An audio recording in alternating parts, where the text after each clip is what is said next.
Hey guys, I'm Ubiru and welcome back to World of Warships. Today we're looking at the a Warspite game which I had earlier today. It was released today, the HMS Warspite, and I wanted to show you one of the best games I had. So this is the North Standard Battle. There's 2 Warspites on our team, 2 extra battleships, 1 aircraft carrier, 5 cruisers, and 2 destroyers. So there's a few interesting things about the Warspite. I will do a full review of this ship at some point in the next couple of days, just so I have enough time to play it to fully understand each aspect of the ship. So this ship, it's a tier 6 battleship. It has very good armour, up to 305mm of armour. It has very, very good guns in terms of damage. The guns turn very slow, however. The ship goes to a top speed of around 25 knots, and the ship turns incredibly fast. So the rudder shift time of this ship isn't particularly fast. It only goes around sort of 20 seconds. But the circle radius of this ship is only 550 meters. That is an incredible circle radius for a battleship. So on this map, I usually go and duke out with enemy battleships on the left near this rock. On this battleship, however, the guns only go to a max distance of 16.2 kilometers. Now that's an issue at tier 6 when the Fuso's guns go in excess of 18 and 19 kilometers. You're at a massive disadvantage.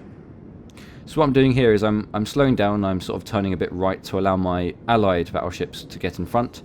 So then I can creep in behind, and so I'm not the primary target for the enemy to shoot on me. That my allies are instead. And then I'm going to fire when I get within close range. So I did mention the guns do turn slowly. They have a 180-degree turn time in 72 seconds. That is very slow, but the damage potential of these guns is enormous. The caliber of these guns is 380mm, a lot better than the Fuso's 356mm, and it does a lot more damage. I think it's around 2,000 damage more. So at the moment here, I am duking out with the enemy Fuso. He has come within range. He's rushing towards the middle so early in this match. It's a bit of a surprise that if a battleship would do that. But anyway, all the allied battleships are duking out with him now, and he's running towards the ground. He has nowhere to go. This guy goes for a full charge, accidentally hits the rock, and now he's stranded. So now we have 4 battleships firing on this guy from all different angles, and he can't move. He's in the situation where he's stranded from the side on, so it's going to be hard for him he has to reverse at an angle in order to get out. And sometimes you can't get out of this situation. The Fuso does get out of this situation, he does reverse, but we're continually firing on him now. We just did 5,600 damage, which is not a very good damage roll for these guns, but it's not bad damage overall. My allies are just hitting him as hard as possible from every angle. It seems my allies are mostly firing high explosive at this guy because he's not taking an awful lot of damage. I've switched to armour piercing, and I'm hoping to get some good damage rolls. The Fuso has quite a lot of armour, so if I do get a penetration with these 380mm guns, I can do some serious damage. But he is sort of moving very oddly, left and right. Now he's backing off onto a rock. Only got 700 damage there, and here come the torpedoes. So 2 cruisers have done torpedoes from 2 separate angles. I have to anticipate the ones on the left and avoid the ones on the right. It's going to be very close because the ones on the right are very fast. The ones on the left are no problem, but the turning circle radius of this ship is very quick, but the top speed is not. There's a battleship in front of us now, which is only 6 kilometers away, so getting within secondary armament range. The torpedoes are coming in close now, but we're not fast enough to avoid the first one. We do manage to avoid the second one, but we did take 12,000 damage. We have done, it did induce flooding, so we have hit the R button to stop that, and now we're repairing as well. Now we're duking out with a Nagato. It's a bit odd for a Nagato to be this close range so early in the match, but we're duking out with him anyway. And the good thing with this ship, the Warspite, it seems to turn very, very quickly. Very, very good for sort of turning side on to another battleship. As you can see, 550 meter circle radius, turn left.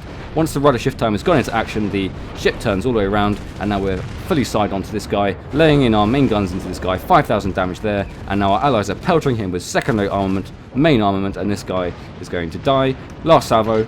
2 seconds, there we go, and 1 kill. So the Nagato played it quite silly there. He rushed in, hoping to get an easy kill, and my allies around me, the cruisers and the battleships, took down the Nagato.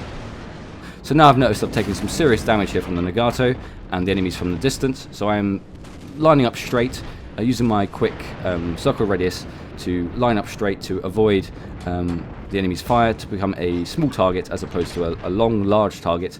And just trying to avoid the enemy. Now I have no repair, I have no heal at this point, so the best thing I can do is just to go away at my maximum speed of 25 knots in a straight line, and avoid as many shots as I can.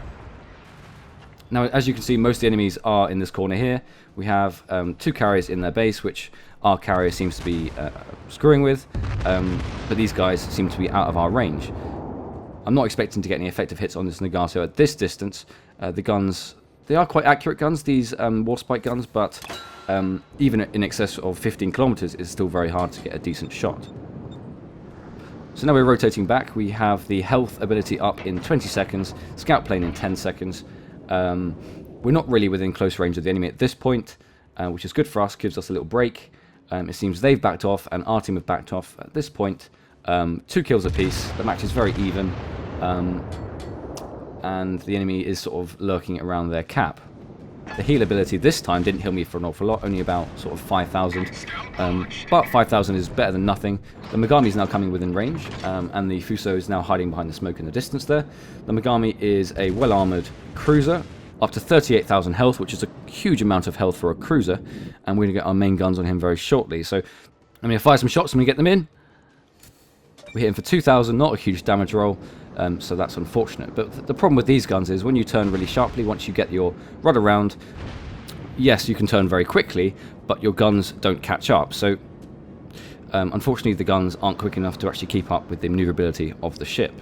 So I've noticed at this point that the enemy is doing a flanking maneuver from the right side of the map near the big rock. They have 2 cruisers and 1 battleship I can see. My allies have seen this as well, so we're all heading towards the allied cap to defend the base. So these guys are still out of range for me. The Pensacola's 18 kilometers away, which is still a bit too far. And the enemy Warspite is in the distance there as well. He's a bit slower and he's a bit further behind. So this is what I like in World of Warships. When something like this happens, when the enemy are doing a full flanking maneuver and capping your base, a good team consisting of players like this, the Clevelands, going back to defend the cap. At this point, it's halfway through the map, it's 3 kills apiece. The Pensacola Warspite are coming within range soon. We have some battleships behind me which are lagging behind, duking out with the enemy battleship in the distance. It's not looking too bad at this point in the match. We're actually doing quite well. The Ober is now within range, so now we're turning very sharply right. The rudder shift time is now acted. Now the circle radius is now showing how quickly it turns to the side, firing a broadside onto this Ober. Hopefully we get some good hits. The Ober has quite good armour, very good speed. Unfortunately we did dip that time and he did miss. The accuracy of these guns is quite good, so it's a bit of a shame we did miss. So at this point I have 3 options. I can either shoot at the Ober, I could either shoot at the Pensacola, or I can either shoot at the Warspite. They're all within range. Of course the Ober is the best target to shoot at because he's the closest range of 12.5 kilometers. Firing a broadside there, hopefully get some good hits with armor piercing. Oof, I missed. The Ober's sort of going towards the edge of the map, so I have the advantage going straight forward, decreasing the distance between me and him, firing my guns continually. As soon as they are reloaded, they take 30 seconds, firing a broadside onto this Ober. 4,000 damage, not a lot, but damage nonetheless. We have in fact been spotted at this point. The concealment of the Warspite is quite good, and now more torpedoes are coming in for the Ober. Ooh, the Ober took quite a big hit from the torpedoes there. 11,000 health left. Reload in 1 second. Can we finish him off? Oh, there we are. 10,000 damage. 1 hit for the Citadel, and a good kill. So next we have the Pensacola or the Warspite. Now I'm going to focus down the Pensacola. It has not a lot of armor, but it has a good speed, and it's really good at sort of hit and run tactics. So he has in fact hit the edge of the map. I'm going to try and take advantage of this by firing out where he's likely to sort of turn.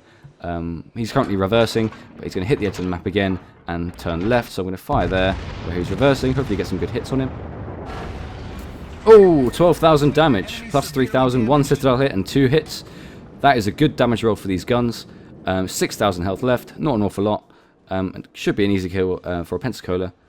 We still have the Warspite on my left. In terms of the match, we are in fact losing at this point. We did lose all the ships to my left. They were flanked by the enemies through the middle, and they were destroyed. So there's only 5 on my team, and the enemy has the advantage of 3 at this point. So I'm firing another spread shot at this guy. Pensacola's got to die soon. We did in fact miss that one. They did dip again. All battleship guns aren't very accurate, and my ally finished them off. The Pensacola is now shown itself, the one that disappeared earlier. The Pensacola is now within range. We're going to fire a broadside onto this guy. We have a lot of enemies on the left flanking, so we need to kill this guy as quickly as possible to avoid a encircling maneuver. So kill this guy as quickly as possible. Shots going in. Oh, we did in fact miss again. So at this point in the game, we are being encircled. The enemies are coming from the north and from the west. And of course there's this enemy here. So we need to kill this one off in order to have any chance of actually winning this game. It's now 5-7. We got one back. But that's not enough at this point. We need to kill this guy off. There's a Nagato on my far left. 3 cruisers just in front of me, and this guy on the right. So this guy needs to die. He's within 14 kilometers. He's a good target to kill. My guns are ridiculously slow at turning, so the ones at the back are lagging behind. But I took 2 shots into this guy. Hopefully get some good hits and hopefully finish him off. He needs to die. And we got him. He got quite a lot of Citadel hits in this match, and we actually got another one there. The Megami's there, but he's out of range at this point. He's only 16.7, and the max distance of these guns is 16.2. Yes, 16.2 is terrible for a battleship, especially at this tier. Okay, now the Cleveland and the New Orleans are doing a flanking maneuver, heading towards the edge of our cap. The New Orleans is trying to avoid the torpedoes incoming to him, but I'm going to fire broadside anyway. He didn't move enough, and I did a 12,000 hit, which was very nice.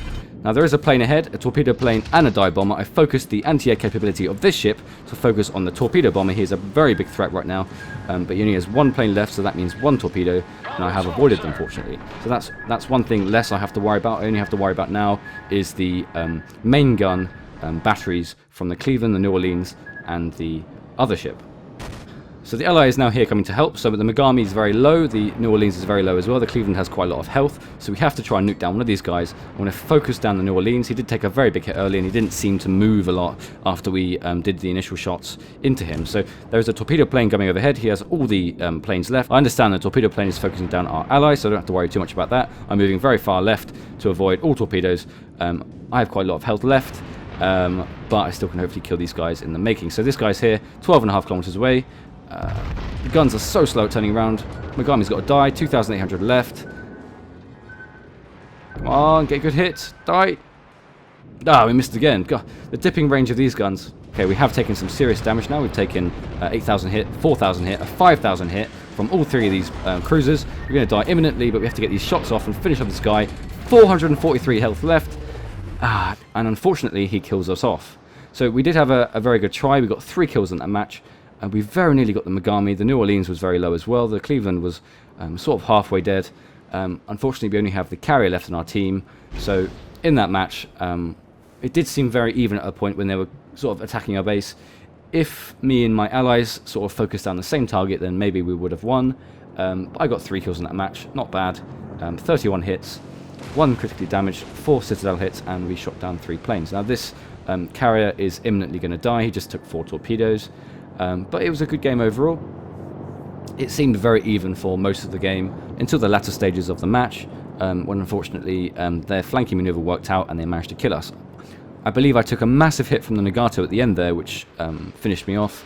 He took at least 8,000 health from me, and the cruisers pelted me until I eventually died. I should have focused down one or the other, the New Orleans or the Megami. I sort of switched between the two, but it was a good game nonetheless, and the Warspite is a very good ship. Overall. Now it's really nice to see the first British ship in the game at the moment. Now the British had a fantastic navy, and I'm really looking forward to what other kind of ships they'll be bringing out in the future. So as you can see in this match, we got 360,000 credits, nearly 2,800 experience, 137 free experience, 31 hits, 4 Citadel hits, 3 shot down, 1 critically damaged, and we killed 3 ships. So that was with the defeat. So we got a lot of experience and a lot of credits in a defeat. So in terms of the team, we actually came on top, 3 kills, and we shot down 3 planes. So in terms of damage, we got over 70,000 damage. So I will do a full review of the Warspite in the next couple of days. It's a fantastic ship overall. It has great maneuverability, a fantastic turning circle radius, good damage on guns, and the guns do turn a bit slow, but it's a good ship overall. So if you want to purchase this ship will be 7,500 gold in the tech tree on the closed beta, and of course the open beta and release when that comes out. So thanks a lot for watching, guys, and I'll see you next time.